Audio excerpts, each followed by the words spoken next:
आज आपण बनवणार आहोत हलवाई स्टाईल एकदम फर्स्ट क्लास गुलाबजामुन, एकदम टेस्टी सॉफ्ट आणि रसरशीत अशी गुलाबजामुन बघू शकता. किती छान असे पाक आपले मुरलेले आहेत. तर चला बनवूया गुलाबजामुन. इथे घेतलेले आहे आपण अर्धा केजीच्या आसपास खवा. छान असं मळून घ्यायचं आहे. त्यामध्ये ॲड करणार आहोत आपण 125 ग्राम मैदा. यामध्ये आपण कुठल्याही दुधाचा आणि पाण्याचा वापर करणार नाहीये. त्यानंतर 1/4 टीस्पून आपण बेकिंग पावडर ॲड केलं आणि छान असे खव्याच्या ओल्याव्यातच आपण मळून घेणार आहोत खवा.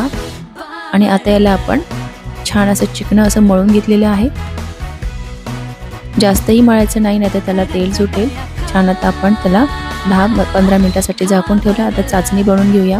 इथे घेतले 1 केजीच्या आसपास साखर आणि त्या प्रमाणात पाणी आणि विलायची पूड टाकली फ्लेवरसाठी. आणि चाचणी आपल्याला चिपचिपी बनवायची आहे, मधासारखी. जास्त गाढी आणि जास्त घट्टही नको आहे. अशाप्रमाणे आता आपण गुलाबजामुनही बनवून घेतले आणि अर्धा केजीच्या आसपास आपण तेल गरम करून घेतले मीडियम फ्लेमवरती.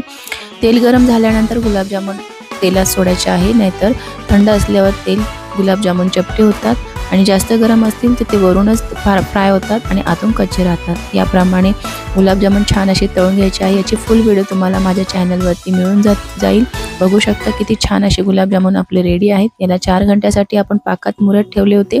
बघू शकता पाक एकदम छान असा मुरलेला आहे. गुलाबजामुनमध्ये एकदम रसरशीत आपले गुलाबजामुन रेडी आहे.